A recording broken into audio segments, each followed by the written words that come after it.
Mari jemaat kita pamit berdiri. Pertolongan di dalam ibadah pada pagi hari ini akan kita awali dalam satu kesadaran bahwa Allah Tritunggal ada di tengah-tengah ibadah ini. Dia akan menyapa, memberikan berkat, rahmat, anugerah, dan damai sejahtera. Sehingga ibadah ini sungguh-sungguh membawa kita boleh mengalami perjumpaan dengan Allah Tritunggal yang memberikan kekuatan, penghiburan bagi yang sedih, memberikan kesembuhan bagi yang sakit, memberikan pengharapan di tengah-tengah segala keputusasaan. Kiranya terang kemuliaan Allah menerangi hati dan pikiran setiap kita, dan kiranya cinta kasih daripada Tuhan Yesus Kristus senantiasa ada dan tinggal dalam hidup kita, dan kiranya pimpinan, penyertaan dan kekuatan daripada Allah Roh Kudus menyertai tidak hanya perjalanan kehidupan Bapak Ibu dan saudara-saudara sekalian, tetapi juga jalannya ibadah ini dari awal, pertengahan hingga akhirnya. Amin. Mari kita akan memberikan salam dengan cara begini. Silakan duduk, saat duduk.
Selamat pagi Bapak Ibu, mari kita bersama-sama bangkit berdiri. Kita akan membaca Ulangan pasal yang ke-7 ayat yang ke-9.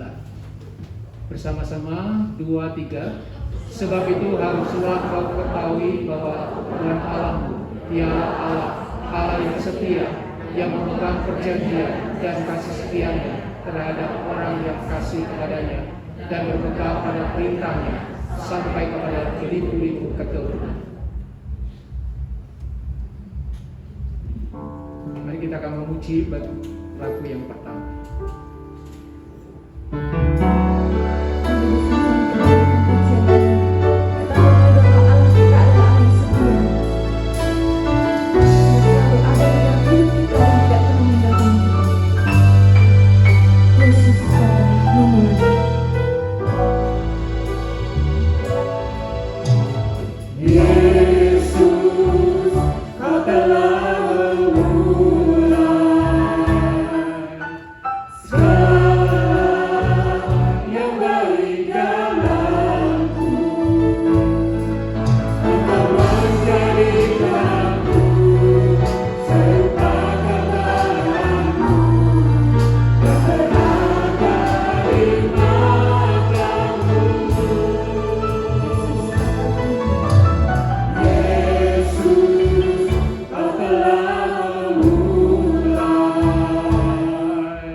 Kami bersyukur ya Tuhan untuk kesetiaan Tuhan yang tidak pernah meninggalkan kami.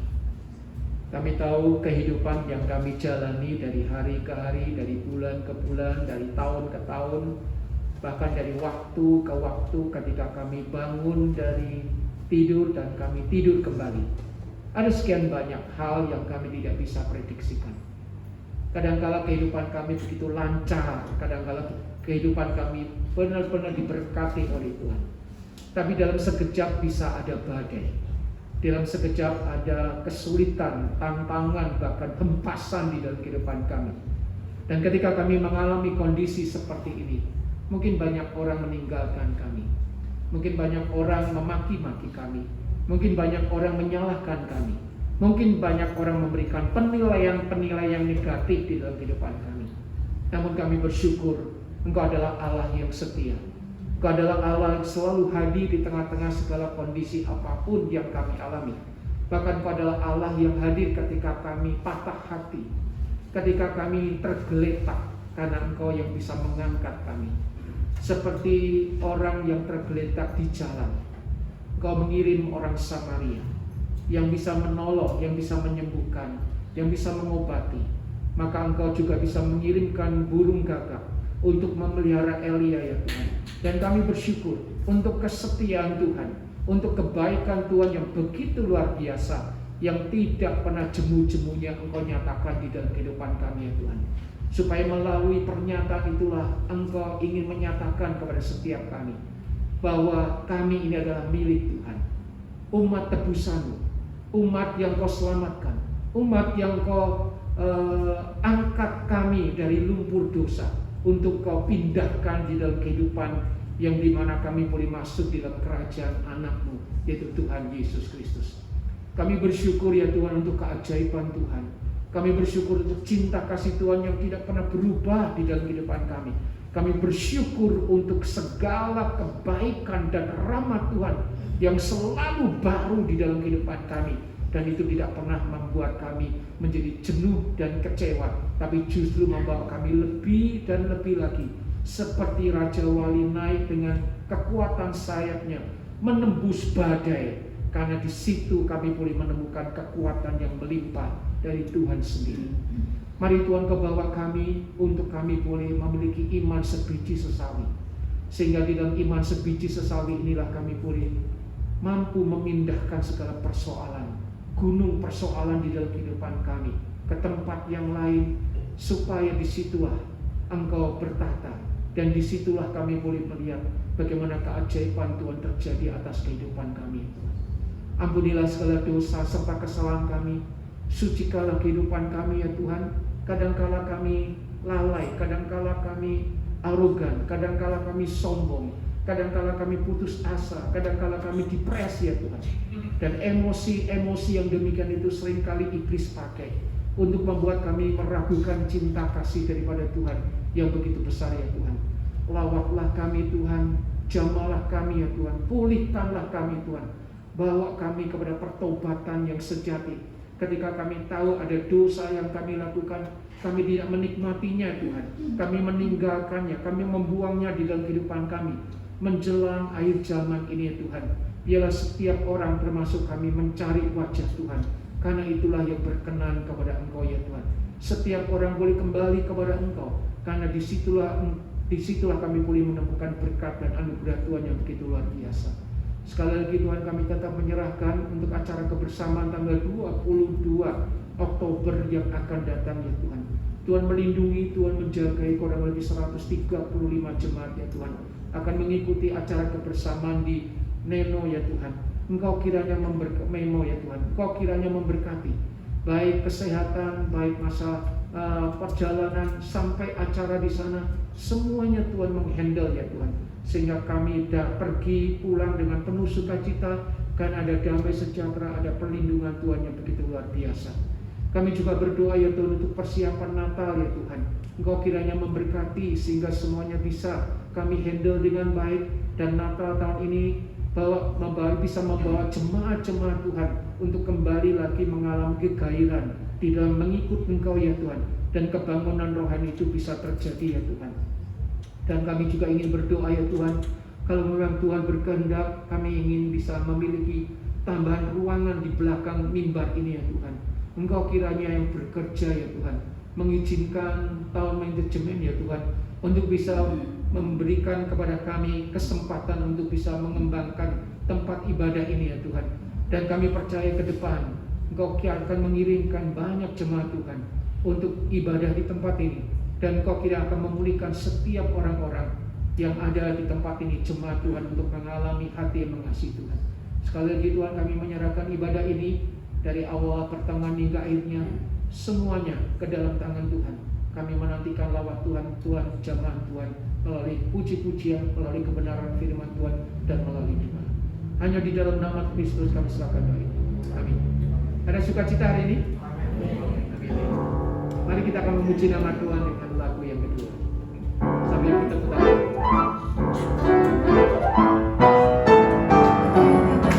Kedua, puji Tuhan yang Tuhan. Bersama dengan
Bacaan bertanggapan diambil dari Mazmur 103 ayat 17 dan 18. Saya akan mulai, kemudian nanti bersama-sama. Tetapi kasih setia Tuhan dari selama-lamanya sampai selama-lamanya atas orang-orang yang takut akan Dia, dan keadilannya bagi anak cucu. Bersama-sama, bagi orang-orang yang berpegang pada kesetiaannya dan yang ingat untuk melakukan titahnya. Mari kita sambung pujian kita dengan lagu yang ketiga.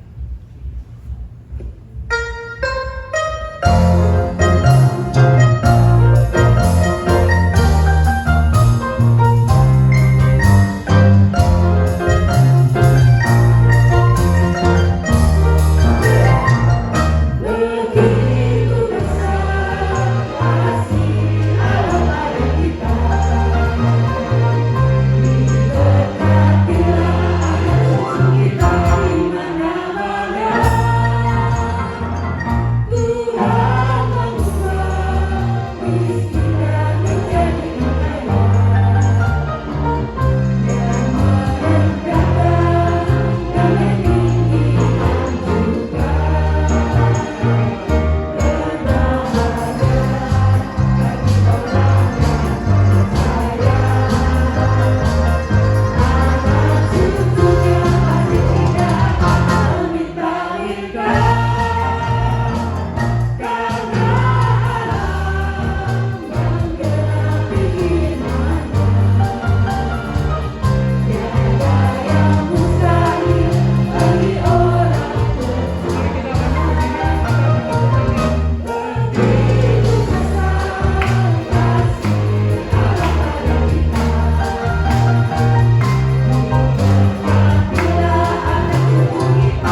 Saudara-saudara, marilah kita bersama dengan gereja Tuhan di segala abad dan tempat menyatakan pengakuan iman kita sesuai dengan pengakuan iman rasuli.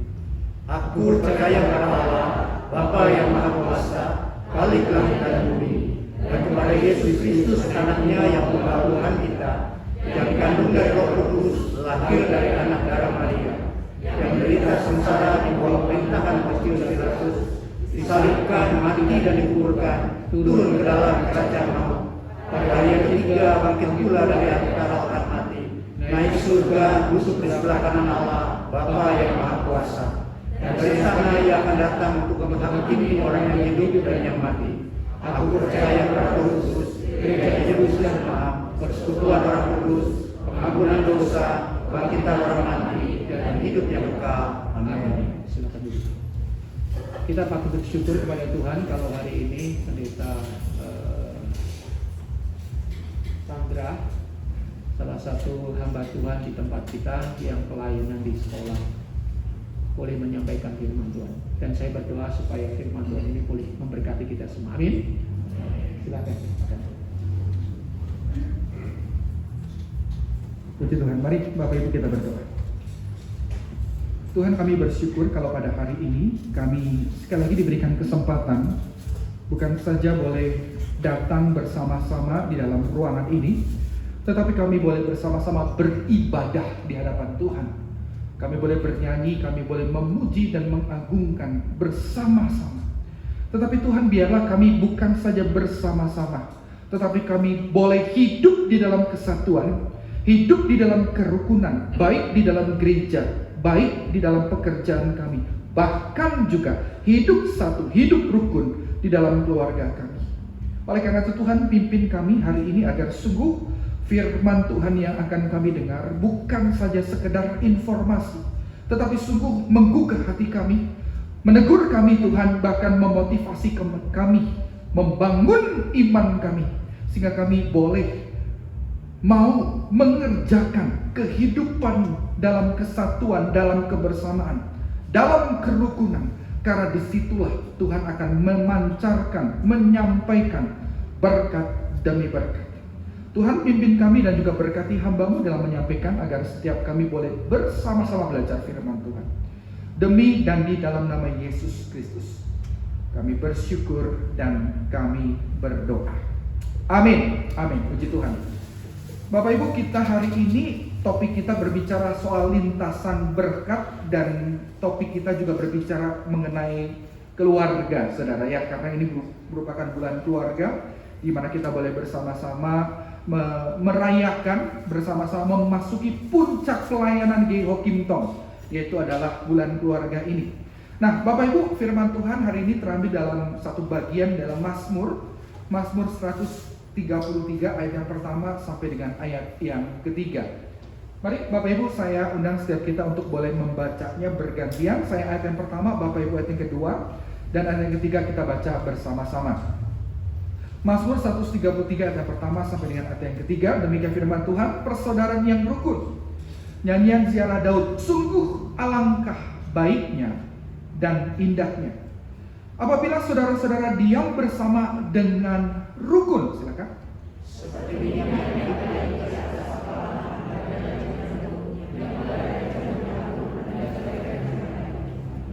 Bersama-sama seperti embun gunung Hermon yang turun ke atas gunung-gunung Sion, sebab kesanalah Tuhan memerintahkan berkat kehidupan untuk selama-lamanya. Puji Tuhan, sejauh pembacaan firman Tuhan, berbagilah setiap kita yang boleh membaca, merenungkan, bahkan melakukan kebenaran firman Tuhan dalam kehidupan kita setiap harinya. Bapak Ibu yang setuhan, saudara, di Netflix ya, saudara saya sebut nama Netflix nggak apa-apa, mungkin bukan satu hal yang asing buat kita. Itu ada satu film yang sempat muncul di bulan Juni yang lalu. Judul filmnya adalah Ngeri-Ngeri Sedap, saudara ya. Nah, saudara, ini film yang dilakoni ataupun ditokohkan oleh beberapa para komika. Komika ini adalah para stand up comedy dan juga artis senior di situ, ada Tika Panggabean di situ. Itu menceritakan tentang sebuah keluarga dari Sumatera Utara, dalam latar belakang Sumatera Utara, yang dilihat orang itu adalah keluarga yang harmonis, keluarga yang baik, keluarga yang berhasil, saudara. Di awal cerita kita bisa melihat bagaimana ada seorang pendeta, ya ini suasananya latar belakangnya Sumatera Utara, dan di latar belakangi tentang mereka adalah orang Kristen juga, saudara ya. Nah, di awal film itu diceritakan mereka bertemu dengan seorang pendeta ya, dan pendeta tersebut memuji sekali keluarga ini.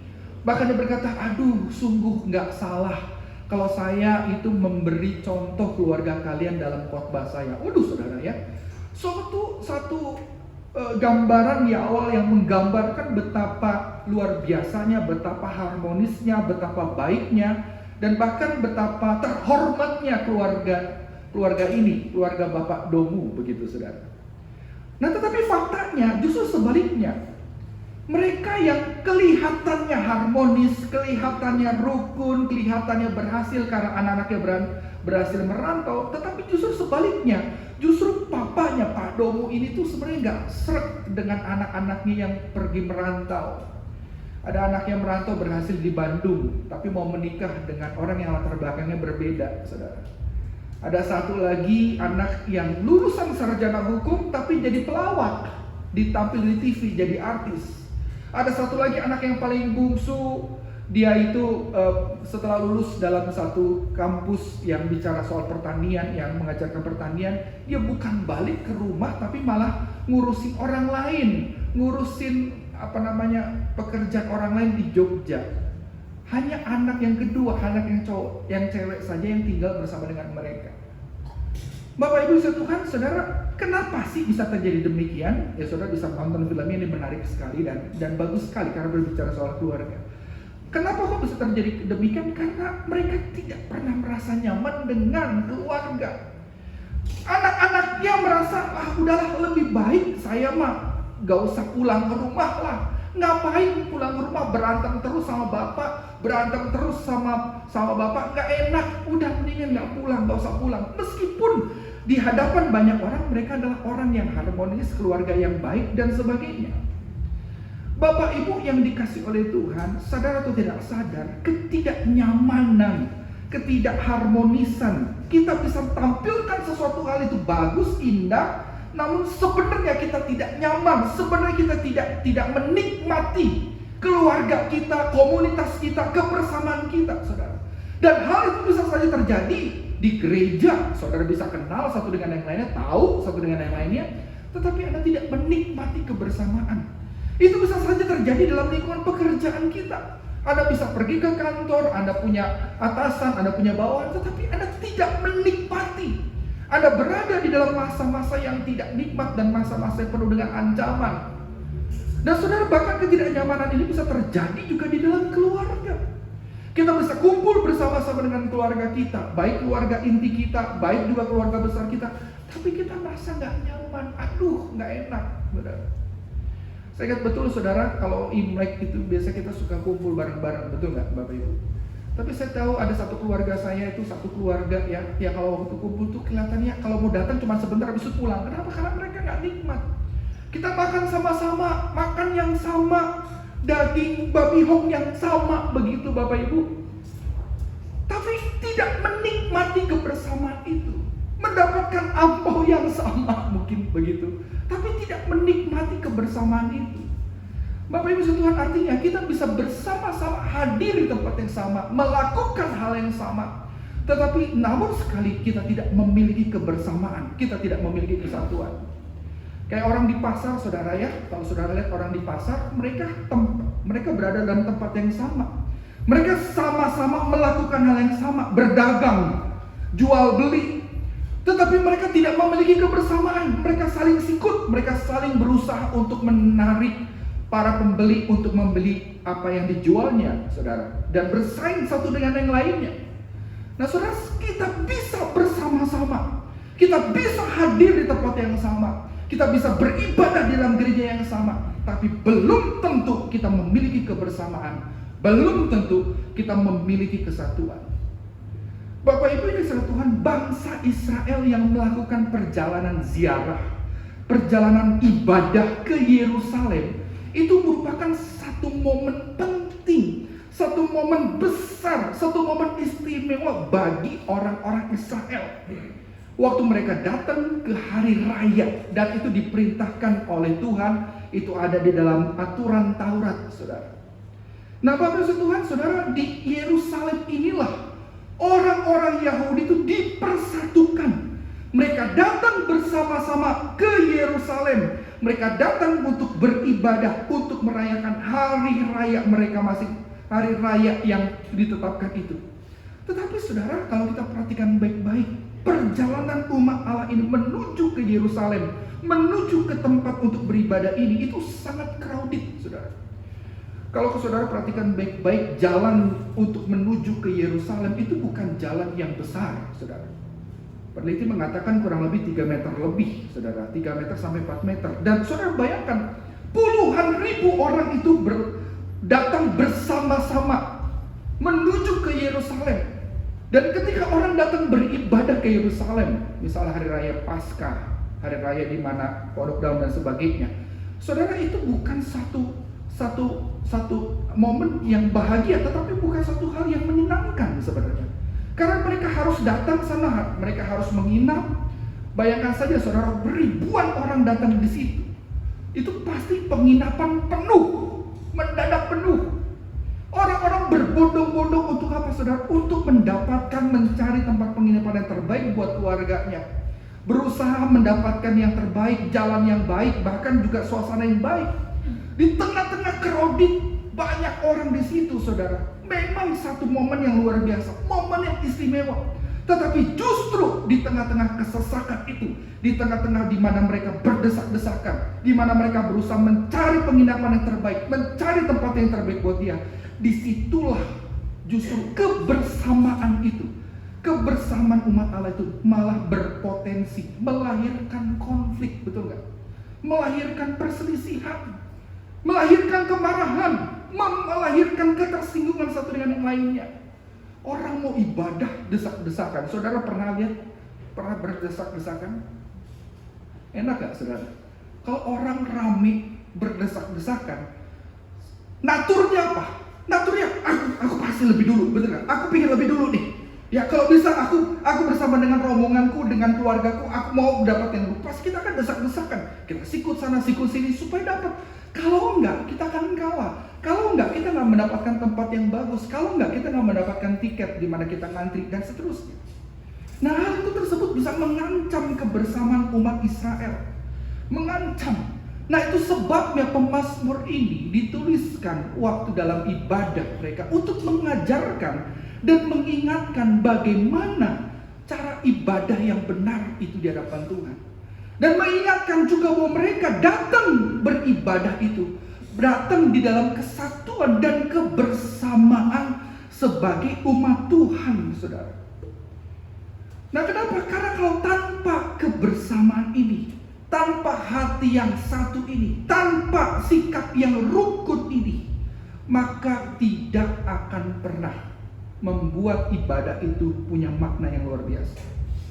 Saudara, tanpa yang namanya kesatuan dan kebersamaan inilah, saudara, maka berkat Tuhan itu tidak dapat dirasakan secara utuh di dalam kehidupan umat Israel yang hari itu datang bersama-sama.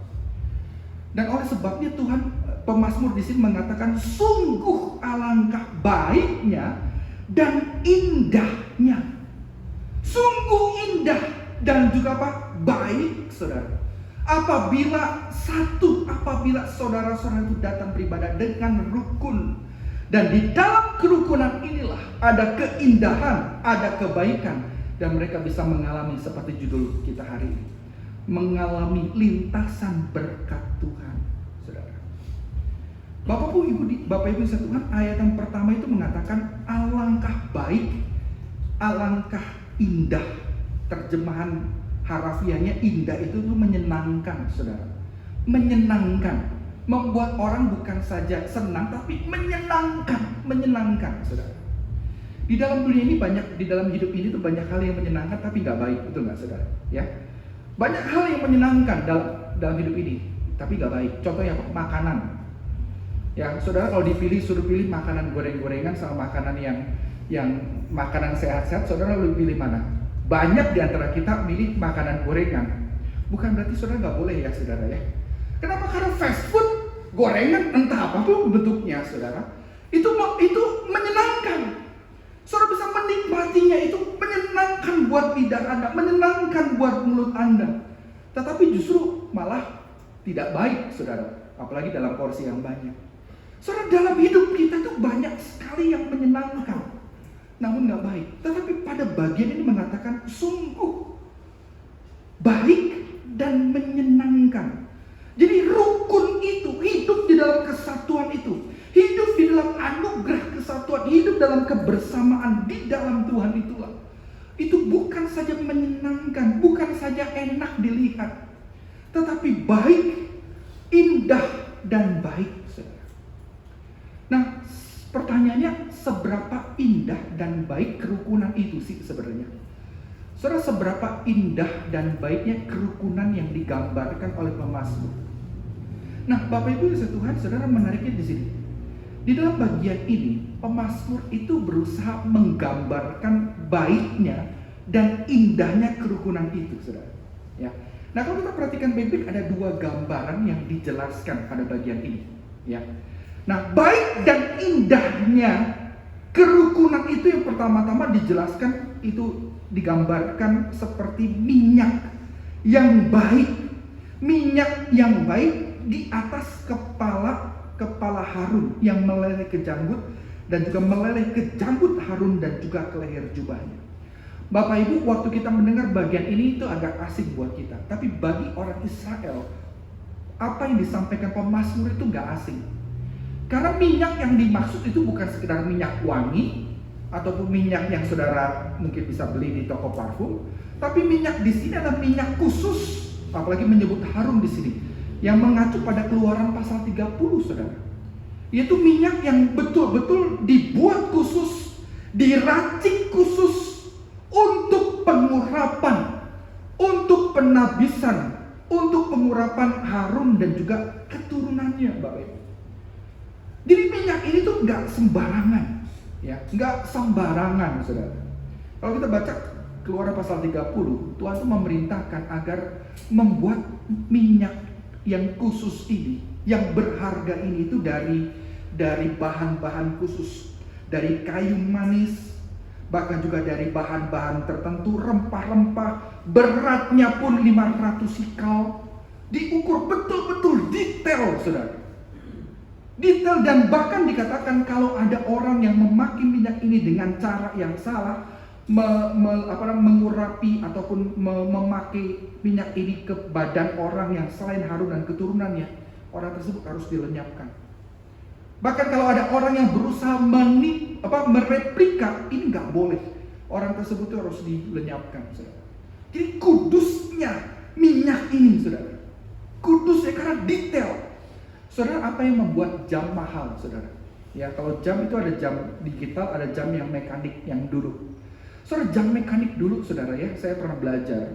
Ternyata yang membuat mahal itu bukan ada emasnya di situ, ada berliannya di situ sampai puluhan bahkan ratusan juta, tetapi karena jam tersebut itu punya desain yang sangat kompleks, yang sangat rumit, bahkan detail. Saking kompleks dan rumitnya rancangan itu dari mekanik satu mekanik yang lain, sehingga dari satu roda itu bisa menggerakkan roda yang lain, sehingga detik, jam dan menit itu betul-betul bisa digerakkan, saudara. Saking detailnya maka harganya mahal, berharga sekali. Gak sembarangan orang pun bisa pakai karena harganya mahal, dan itu betul-betul menggambarkan prestis, menggambarkan keberhargaan yang luar biasa. Nah, saudara, rukun, hidup satu, hidup bersama, itu berharga sekali, saudara. Betul? Karena kita tuh butuh, hidup kita di dunia ini kita butuh yang namanya hal berharga. Saudara bisa punya banyak uang, saudara bisa punya banyak jabatan, saudara bisa punya banyak karir yang bagus, saudara. Tapi kalau Anda tidak punya kerukunan di dalam keluarga Anda, tidak punya hidup rukun dengan rekan kerja Anda, tidak bisa hidup rukun dengan atasan Anda, saudara, karir, uang yang banyak dan sebagainya itu hanya hiasan yang sebentar itu akan berlalu. Betul? Bapak Ibu Tuhan, saudara, dalam percakapan saya bersama dengan saudara, dia pernah cerita bahwa dia punya satu rekan kerja yang luar biasa. Dia punya perusahaan di sini, di Indonesia, di Australia, sempat mau buka di Malaysia, bahkan lagi mau buka lagi di daerah di Taiwan dan sebagainya. Seorang orang luar biasa berhasil. Berhasilnya luar biasa, saudara. Dia cerita itu, saudara saya cerita, aduh, saya kadang-kadang ngiri nih sama orang ini. Iri. Dia temannya saudara. Aduh, dia luar biasa. Dulu mah masih culun. Dulu tuh tau nggak, kerja satu sekolah sama saya waktu masih SD, kata saudara saya, dia bilang begitu ya. Dia tuh kerjanya main kelereng tuh, inget banget tuh di Jalan Gang Petamburan di Jakarta. Tapi sekarang bos besar. Luar biasa dia. Tapi sayang, dia bilang, loh, kamu kok tadi katanya ngiri? Saya bilang gitu. Kok kamu bilang sayang? Sayang apanya? Iya sayang, Cang. Dia memang punya perusahaan besar, di mana-mana dia ada, tetapi keluarganya berantakan. Loh, kok bisa? Kok bisa? Saya bilang gitu. Iya. Karena dia sibuk ngurusin itu, namanya bisnisnya dia. Dia sibuk untuk mengisi investasi di sini, investasi di situ. Tapi dia tidak punya kehangatan dengan keluarga. Istri bersuka berantem, bertikai. Anak-anak nggak keurus sama sekali. Uang cukup, uang berlimpah. Tapi tidak ada kehangatan seorang papa, tidak ada kehangatan seorang ayah, seorang suami. Dan akhir kemarin katanya mau cerai. Sudah, kamu ngapain cerita begini? Sebenarnya saya mau cerita bahwa setiap kita sebagai hidup punya apapun hebat, memang itu yang kita capai. Kita berusaha membahagiakan keluarga kita dengan uang, dengan karir yang bagus. Tapi kalau kita tidak punya hidup kesatuan hati, kalau kita tidak punya hidup keharmonisan, kita tidak bisa menikmati apa yang kita punya, maka apa yang kita kerjakan itu akan sia-sia. Saudara-saudara tuh gak sadar, kenapa kok Tuhan sampai berkata dalam nyanyian ibadah ini, pemazmur mengatakan, sungguh alangkah baiknya, sungguh alangkah indahnya kerukunan itu, karena kerukunan itu berharga, saudara. Saudara, Indonesia itu menjadi Indonesia, negara kita itu negara yang luar biasa. Indonesia itu adalah negara yang sebenarnya bangsa yang diberkati Tuhan. Saudara, kalau kemarin saya sempat lihat dalam stabilitas ekonomi, negara-negara di Eropa termasuk Amerika, itu pandemi kemarin itu saudara mengalami satu inflasi cukup besar, dan bahkan ada satu stagnan di dalam sirkulasi uang lah, dibilang begitu. Saya kurang begitu memahami ekonomi, tapi dia menjelaskan cukup baik. Nah, pandemi yang lalu salah satunya untuk mencegah krisis, ya, maka dicetak uang banyak. Tapi apa yang terjadi? Malah sekarang gara-gara cetak uang banyak, malah membuat orang-orang malah kehilangan pekerjaan, anehnya begitu. Yang kedua, malah harga semakin tinggi, mau ditarik lagi nggak bisa. Indonesia itu negara yang saat hari ini tuh berada di tengah krisis seperti ini, secara pasca pandemi, itu masih stabil loh. Kita bersyukur. Ya. Statistik dan beberapa kali ekonomi di YouTube beberapa minggu lalu saya lihat itu masih baik. Tetapi 2023 kita nggak pernah tahu apa yang terjadi. Saudara, 2023, 2024 apalagi saudara, masa-masa di mana kita akan mengalami satu goncangan politik. Orang akan berebut sama seperti orang-orang tadi dalam ibadah tuh, ya, sama-sama ingin mencapai kebanggaan dirinya, kebanggaan buat dirinya. Mereka akan saling sikut, mereka akan saling coba menjatuhkan satu dengan lain. Dan saudara, beberapa orang berkata kita harus doakan Indonesia agar bangsa ini bangsa yang punya hidup dalam kerukunan, hidup dalam kesatuan. Karena tanpa ini akan hancur tanpa kesatuan, tanpa kerukunan itu akan hancur. Saudara, saya ingat begini tuh, saya jadi ingat anak saya itu yang kelas 2 yang paling kecil itu, dia ada ulangan PKN. PKN salah satunya adalah menghafalkan butir-butir Pancasila, pengamalan Pancasila. Salah satunya hidup rukun, hidup satu. Karena kita tuh landasan negara kita tuh berbeda-beda itu tapi satu, saudara. Kenapa? Karena perbedaan itu nggak bisa dihilangkan. Tetapi justru keberadaan itu dapat menjadi indah, menjadi baik ketika kita hidup dalam kesatuan, dalam kerukunan. Oleh karena itu Bapak Ibu Tuhan, saudara, hal berharga ini itu harus kita doakan. Karena berharga. Saudara, sekali lagi, berharga buat diri kita, buat lingkungan kita, bahkan berharga buat bangsa kita, bahkan juga berharga buat gereja kita. Kalau kita hidup bersama-sama tanpa kesatuan, maka kita akan apa saudara? Akan hancur, akan pecah satu dengan yang lainnya. Saudara, berapa di dalam penelitian terakhir mengenai soal gereja, yang membuat gereja itu tanda kutip tidak bertumbuh, itu bukan karena banyaknya orang, bukan sedikit atau banyaknya orang, tetapi justru karena banyak sekali perpecahan satu dengan yang lainnya. Satu orang pingin membawa satu misi sendiri, satu ingin begini lagi. Dan saudara, apa yang terjadi itu sudah diingatkan oleh Rasul Paulus dalam 1 Korintus. Aku berbicara padamu itu seperti orang manusia duniawi. Engkau tuh masih mementingkan dirimu sendiri, golonganmu sendiri. Kamu berkata, aku golongan Petrus, aku golongan Kefas, aku golongan Kristus, dan sebagainya. Itu bukan saja zaman Korintus, tapi hari ini juga terjadi. Saudara, panggilan untuk hidup rukun adalah panggilan bukan saja kepada bangsa ini, bukan saja kepada komunitas gereja, tetapi panggilan juga panggilan buat keluarga kita. Karena berharga, saudara.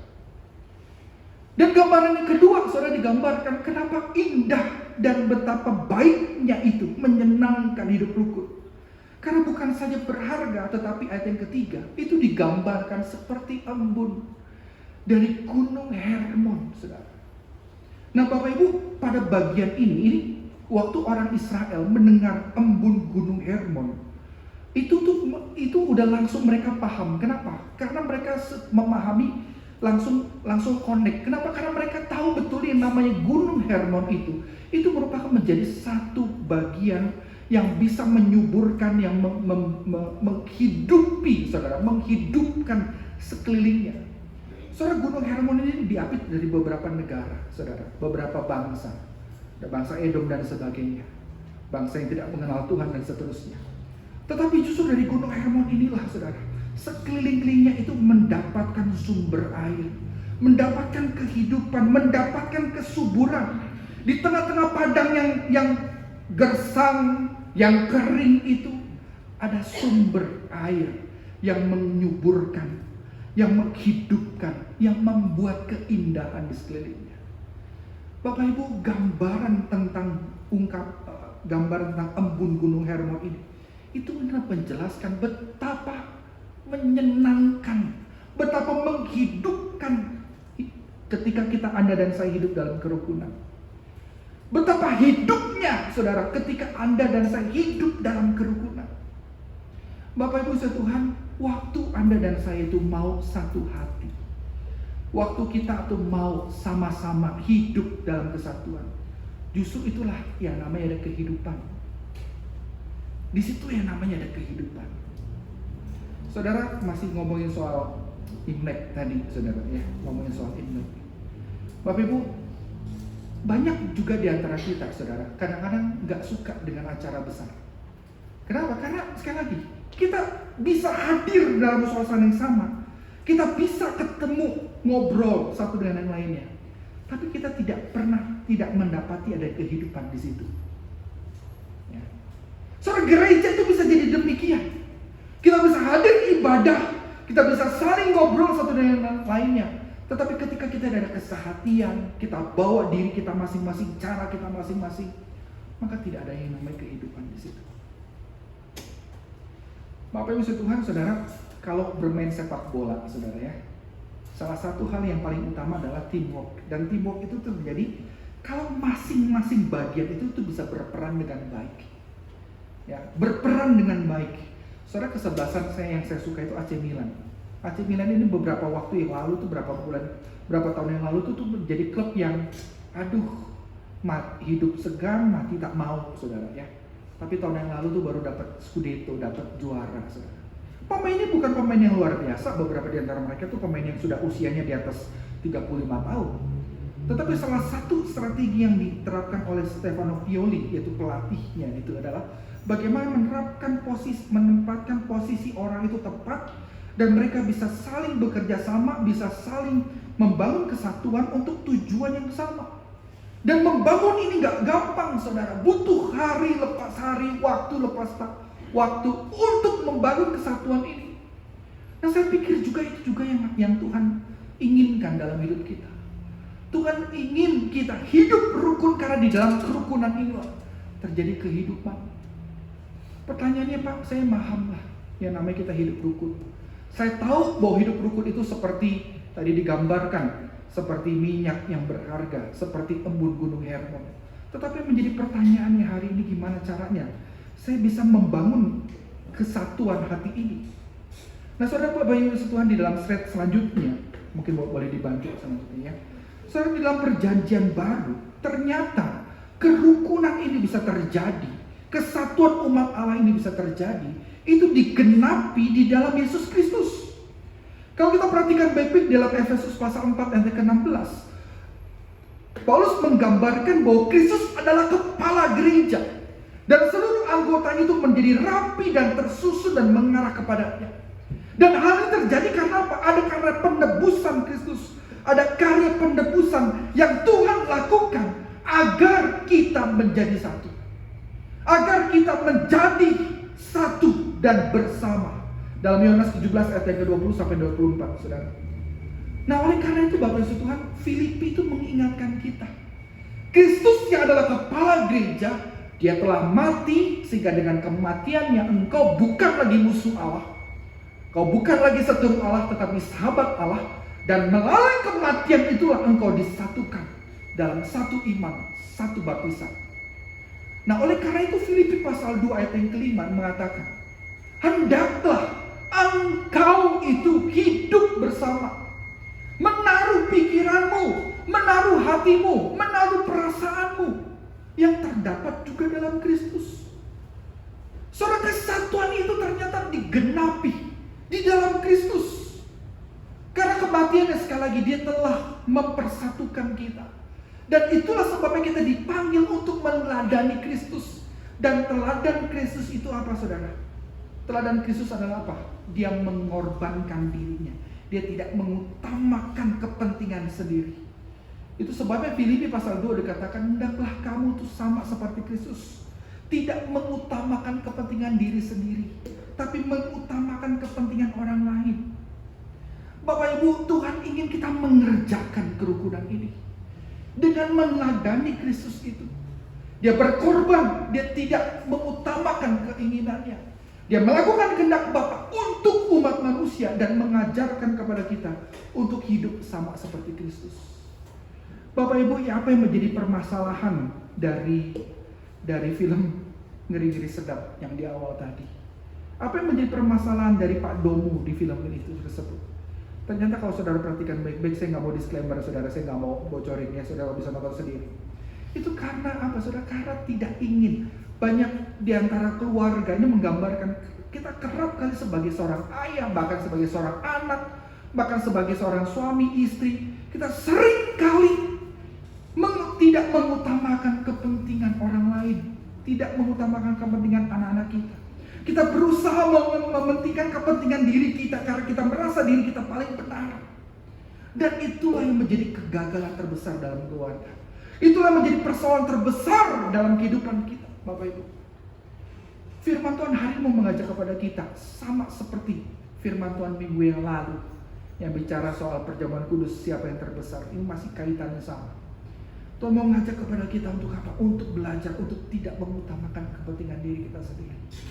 Tuhan ingin kita mengerjakan itu untuk mengutamakan kepentingan orang lain. Kita mau taat pada firman Tuhan, mengerjakan apa yang Tuhan inginkan dalam hidup ini.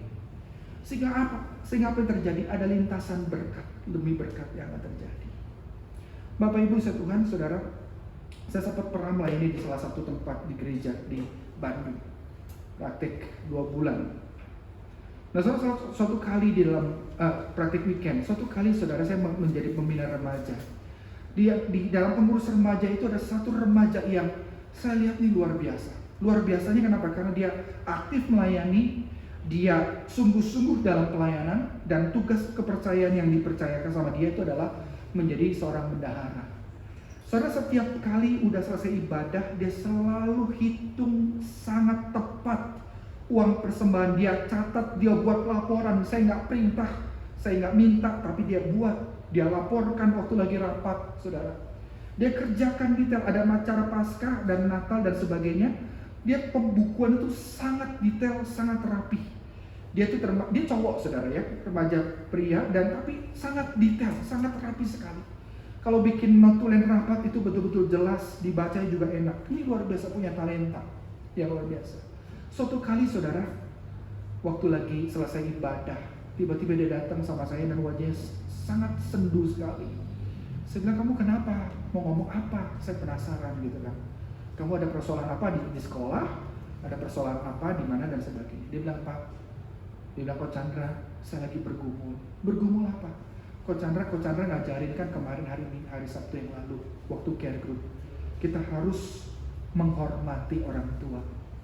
Beberapa waktu yang lalu kita juga diajarin bagaimana kita harus memberikan hati kita untuk melayani dengan sungguh-sungguh. Saya bergumul dengan dua hal ini. Lalu saya bilang, kenapa? Coach Chandra tahu nggak? Papa mama saya itu bukan orang percaya. Oh iya, saya tahu. Dan papa mama saya itu sudah mulai nggak suka. Karena setiap kali Jumat malam, Sabtu sore, dan Minggu pagi, saya ngabisin waktu di gereja, Coach Chandra. Saya ingin melayani Tuhan. Itu kerinduan saya, karena seperti apa yang disampaikan oleh firman Tuhan yang kita diskusikan di care group, saya dapat dalam pembinaan, bahwa saya harus memberi hidup. Saya sudah diselamatkan, saya harus memberi hidup. Ini orang yang luar biasa. Firman Tuhan dicatat dengan baik, didengar dengan baik. Tapi di satu pihak saya harus hormati orang tua, dan orang tua saya berkata, kamu kalau masih begini terus, gak usah jadi anak papa dan mama. Ke gereja aja kamu, tinggal makan di gereja. Kamu gak hormatin orang tua. Saya mau harus gimana, Coach Chandra?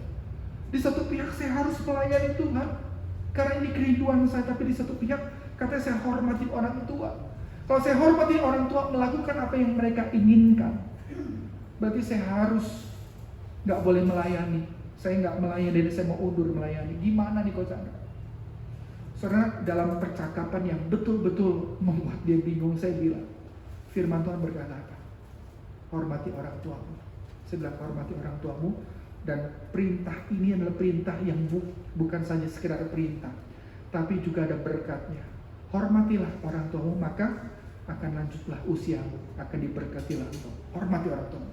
Kalau papa mamamu nggak bilang nggak boleh kamu melayani, lakukan itu. Tapi Coach Chandra, jadi saya gimana Coach Chandra? Jadi saya belum sempat ngajarin rekan saya untuk bikin susun notulen rapat dan sebagainya. Sudah, nggak apa-apa. Tinggalkan itu. Biar nanti Coach Chandra sendiri sama beberapa teman-teman remaja akan layani.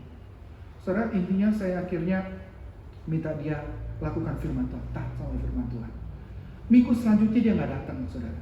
Memang dia datang ibadah, dan hampir 1 bulan lebih kami tuh kehilangan, karena memang dia setiap kali rapat, setiap ada kegiatan dia tuh selalu rapi. Dia selalu rapi. Memang Tuhan memberikan talenta khusus sama dia. Nah, suatu kali saudara, waktu lagi khotbah kalau tidak salah hampir 2 bulan setelah kejadian tersebut, waktu saya khotbah di ibadah umum, tempat gereja itu gereja yang kurang lebih seperti inilah ya. Jadi saya bisa melihat jemaat begitu, ketahuan ya. Kalau di tempat yang cukup besar kan agak sulit banyak begitu ya. Nah, saya melihat dia datang ibadah kebaktian 2 jam 10 juga bersama dengan papa mamanya. Saya kaget karena papa mamanya bukan orang percaya. Udah selesai saya saat itu berkhotbah sekaligus juga mimpin pujian. Jadi sama satu paket. Hamba Tuhan itu lagi dapat di luar saat itu. Saya weekend ya. Nah, udah selesai seperti biasa salaman ya. Dan giliran ketemu sama remaja itu. Saya bilang, "Woi, kamu datang ibadah lagi sama mama di samping." Iya. Wah, lagi biasa. Yuk kita ngobrol bentar ya. Udah selesai saya ngobrol sebentar. Saya bilang, "Aduh, Tante Om, terima kasih banget nih si ini boleh datang ke gereja lagi gitu ya. Aduh, mohon maaf banget juga kalau anak Om sama Tante jadi cukup sibuk ya kemarin. Beberapa waktu yang lalu dia sempat ngobrol soal pergumulan ini. Jadi mohon maaf banget ya. Jadi bikin sering kali keluar rumah, nggak ada di rumah." Terus kemudian papanya bilang begini, "Nah Pak Chandra, memang saya kesel sama anak saya. Saya nggak suka anak saya itu Jumat malam lah, Sabtu sore lah, Minggu tuh selalu di luar rumah, nggak pernah bantu kami, kan kami usaha.